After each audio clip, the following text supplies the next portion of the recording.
Habits and mindsets. We all have some that can feel quite normal, but are actually holding us back. For instance, do you have high standards? Or are you stuck in perfectionism? Is your scrolling actually keeping you more informed? Is it self-awareness? Or is it overthinking? In this video, I am taking a look at 5 habits and mindsets of mine that I do not love, and I am laying them to rest. How? Quite literally.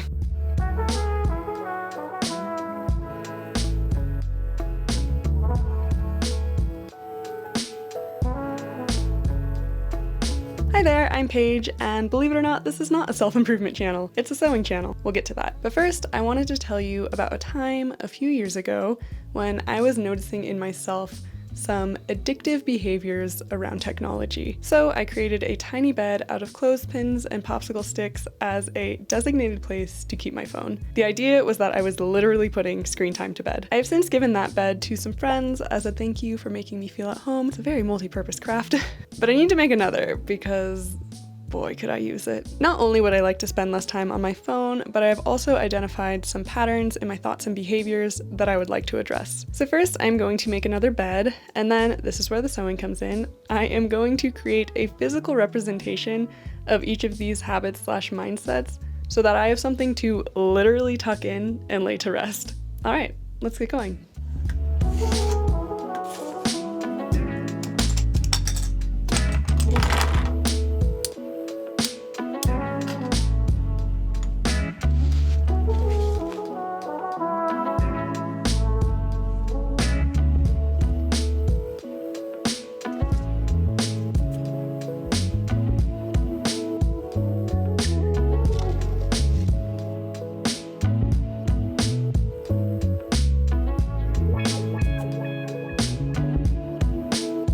So I made the bed frame following a tutorial from Anne Wood Handmade, which I will link in the description. I highly recommend checking her work out. Everything she does is so creative and exceptionally charming. I did slightly change the design and dimensions to make it the proper size for my phone, so let me know in the comments if you would like more details about that.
Here it is, the final bed, ready for my tired phone and all the habits I'm letting go.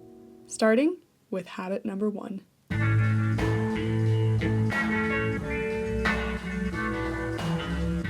It took me a long time to realize how much I struggle with perfectionism. I was resistant to the idea because, well, perfectionists are perfect, right? They are high achievers. They do everything well. They meet their goals. They feel accomplished. And that is definitely not me. And then it hit me. I was being a perfectionist about being a perfectionist.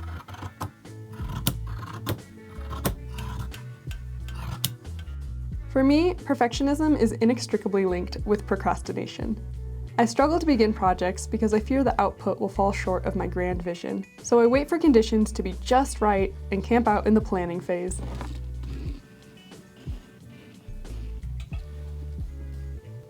I conduct research, gather resources, and bask in all my beautiful ideas. Honestly, this can be a really fun place to spend time. Who doesn't love dreaming of the possibilities? But when dreaming isn't balanced with doing, stagnation and frustration and overwhelm set in. And to avoid those feelings, I, illogically, you guessed it, procrastinate even more. It's not great, and I'm tired of it. It's time to put perfectionism to bed.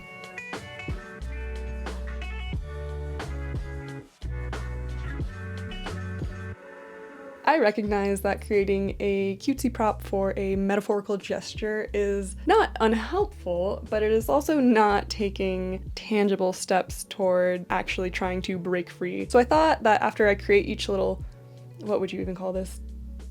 Effigy? I would share a couple of tips and tricks that I have found helpful as I try to overcome each of these habits/mindsets. So, perfectionism. If you also struggle with perfectionism, my first recommendation is to think of a time when you did complete something that you were proud of. It is helpful to remember that you are capable of following through on things. As you are reflecting on that time, think about what you envisioned the end result to be and what the actual end result was. I'm guessing they were probably pretty different. So when I think of my sewing projects, I love the idea and the end result is almost always different. And yet I learned to fall in love with that end result through the process of creating it. My second recommendation is to ask yourself, what is this costing me? Is this helping or hindering my progress toward becoming the type of person I want to be? This can be a pretty sobering question for me because I have so many ideas I want to share, and that can be intimidating, but the idea of sharing less than perfect products is a lot more appealing than the idea of never sharing anything at all. So, what is your perfectionism costing you? It could be a lot. The world wants to see your ideas. Or so I tell myself. Okay, habit number 2.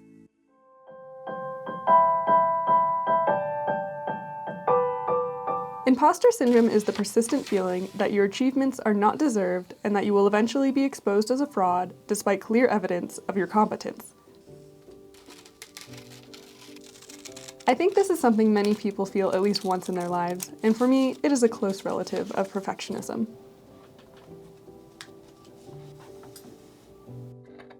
I tend to feel like an imposter when I don't know everything there is to know about a particular subject, or if I haven't mastered every step of a process.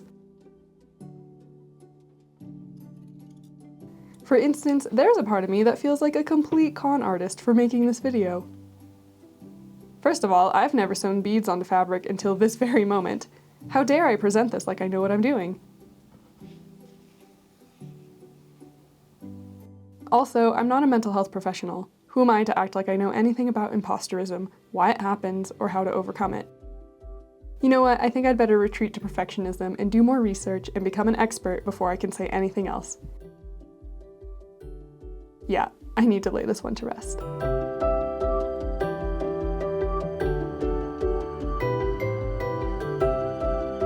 So if you struggle with imposter syndrome, I have 2 tips for you. The first tip is I want you to think of someone who you really respect and admire.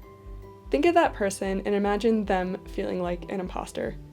Does it seem ridiculous? Because chances are there is someone out there who really respects and admires you and finds the idea of you feeling like an imposter equally ridiculous. I am willing to bet that you are a preposterous imposter. My second tip for you is to think of something that you are willing to admit, okay, I'm pretty good at this. And then ask yourself, is that an innate ability you have, or is it a skill that you cultivated over time? Even if it is something that you feel you have a natural aptitude for, it is probably something that you have nurtured and developed. Competence does not come from innate perfection. It comes from ongoing learning. All right, habit number 3.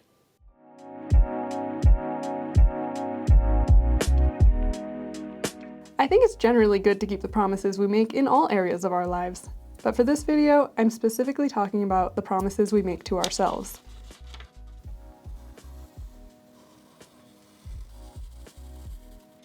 I consider myself fairly motivated, and I have many intentions for my life.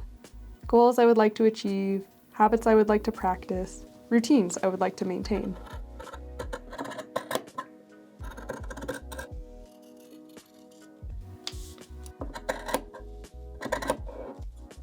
When I fail to follow through on these intentions, however, my self-confidence takes a real hit. I begin to stop trusting my own word, and it becomes increasingly difficult for me to believe I will follow through the next time I am compelled to strive for something.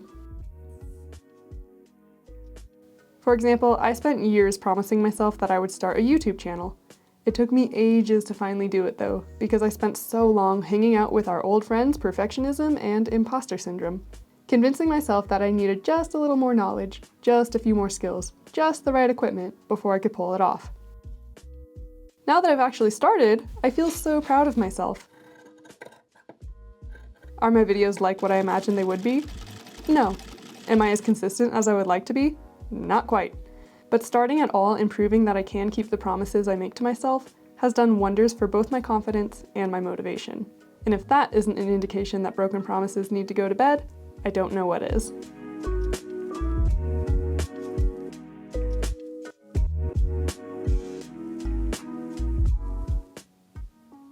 Can you tell what this is?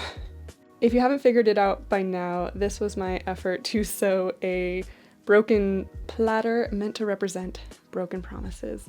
This is the one that I have the most difficulty with, so I don't have a lot of tips for this. If you do, please let me know in the comments, but I will share one. If you feel like you are struggling with trusting yourself to follow through on the promises you make to yourself, my advice is to first focus on building routines around things that feel super achievable, like ridiculously achievable, but still mean something to you. My example is I love the night sky, and I am fortunate to live in a place where skies are generally clear and there's not a lot of light pollution, so it's really easy for me to go outside and look up. I have started making it a daily goal to look at the stars. It's such a simple thing to do. It makes me really happy to do it, and the more I keep up with that promise, that very minor promise, the more confident I feel that maybe I can create other promises too. Identify something meaningful, achievable, and start tracking it. That progress building up can be very motivating. Habit 4.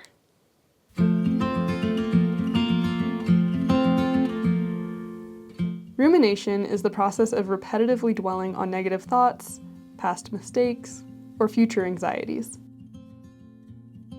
It looks like replaying that awkward interaction you had with someone, fixating on a blunder you made at work, and fretting about potential scenarios that have yet to happen.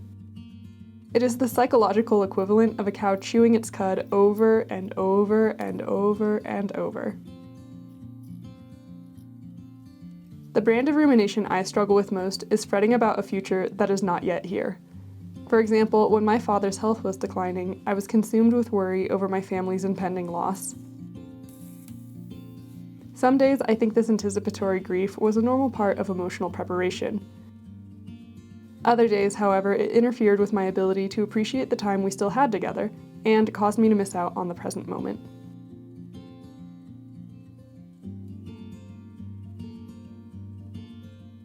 It's normal to spend time considering our problems, and honestly, I think we should. How else are we going to process them? Obsessing over embarrassment, guilt, and worry, however, does not lead to acceptance or offer solutions. Rumination keeps us stuck in cycles of self-blame, shame, anxiety, depression, and insomnia. I think we could all use the rest.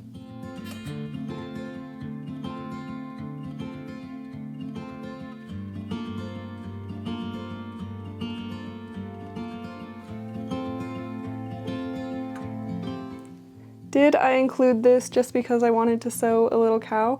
No, I really do want to work on my tendency to ruminate. If you also tend to get stuck in these thought spirals, my first bit of advice is to interrupt the cycle with a sensory experience. This is really simple. It doesn't fix everything, but I find it effective. The two things that work best for me are scent and temperature. So for example, I have this lavender eye pillow. I sew these for myself. I sew them as gifts. I'm actually thinking of doing a whole sewing for self-care series on this channel. Let me know if that sounds interesting. This has some dried lavender flowers in it, and I just pop it on my face and enjoy a little mindful moment. Temperature is also very effective. If it is a cold winter day, sometimes I will just step outside and take a deep breath. If it is a warm day, I might take a fizzy water and put it in the freezer for a bit, take it out and just pop it on my neck. Does this fix everything? No, but sometimes it's enough to just pull me out of the spiral and into the present moment. My second bit of advice is to write your thoughts down. I have been journaling for over 20 years, and it is probably the single best thing I have ever done for my mental health. When I am ruminating, I find that getting my thoughts out of my head and onto paper can really help me move forward. This is how it happens 98% of the time. Sometimes, if I'm really struggling with something, journaling can kind of pull me deeper. If that is the case with you, or you're not quite sure whether you are emotionally processing or ruminating, I would suggest just paying attention to how you feel after you do some writing. Is there a sense of relief, or do you actually feel worse? If it's the latter, maybe journaling is not the best option for that particular instance, and my recommendation then is to do something that is either very mentally intricate, like doing a crossword puzzle or a Sudoku, or something that gets you out of your mind and into your body, like going for a nice brisk walk or some other form of exercise. And if you must ruminate, I hope it's as cute as this. All right, habit 5.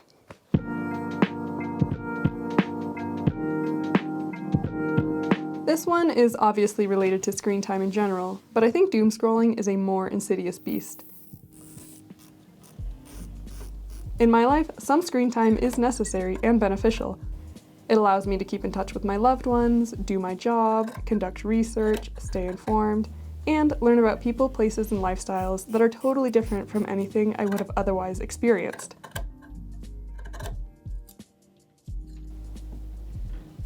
So I feel okay about picking up my phone if it is in service of progressing toward a goal, connecting with others, or learning something meaningful. What's alarming to me, however, is how easy it is for what should be brief interactions with technology to lead me into the compulsive quagmire that is doom scrolling. Again, I think this is something a lot of people can relate to. Another thing I think people can relate to is the struggle to differentiate between what is doom scrolling and what is staying informed, especially during troubling times. I'm still figuring this out for myself, and I think it comes down to intent and effect. For me, staying informed is a deliberate choice, one that promotes critical thinking and action. Doom scrolling, on the other hand, is passive and endless. It does not leave me feeling more educated or empowered, but rather empty and exhausted. It is not a useful habit, and it needs to go to bed.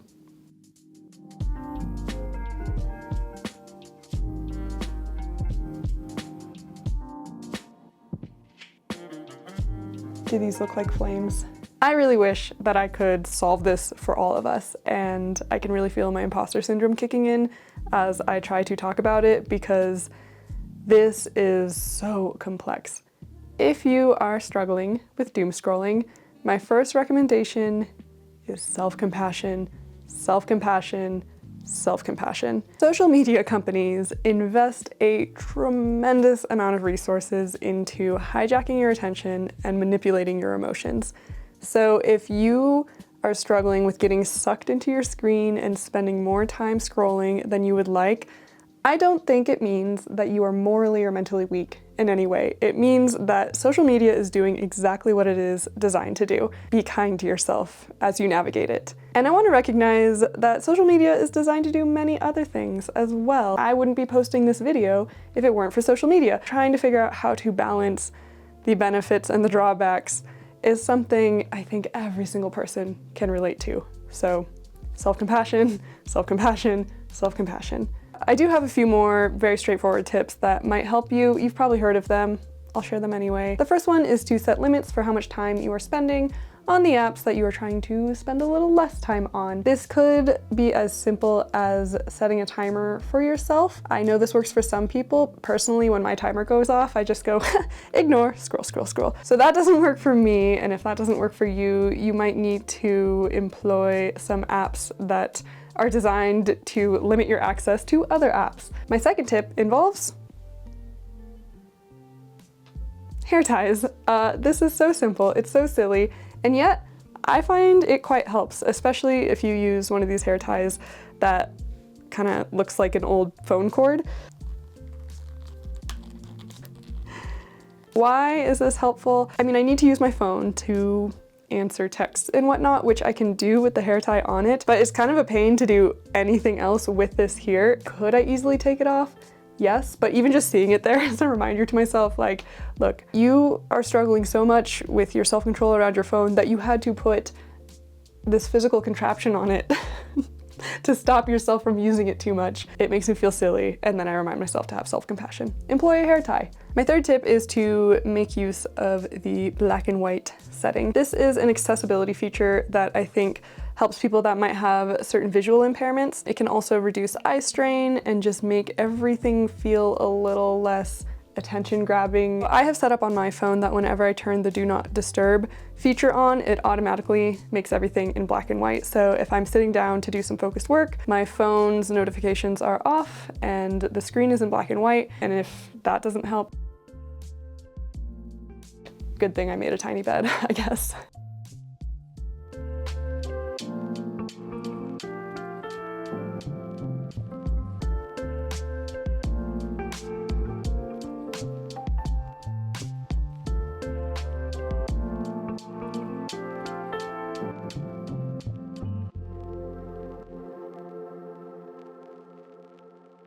Five habits and mindsets I am laying to rest and think you should too. This project took me a lot longer to complete than I was anticipating, but I kind of appreciate that about it because it was a great opportunity to reflect. And I hope that this video has offered you that same opportunity. Even if these habits and mindsets don't quite resonate with you, I hope that this project and this video inspired you to consider some of the ways that you might be able to live a bit more in alignment with your values and take a step closer to becoming the person you would like to be.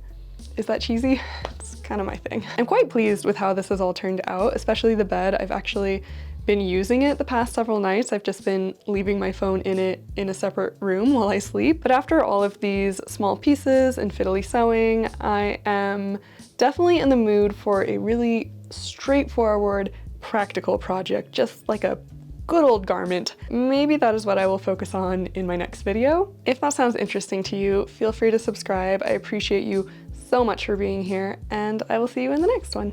Also, if you can hear my dog snoring in the background, I think that's just going to be a feature of my videos because he's nearly 15 and can do whatever he wants. All right, see you next time.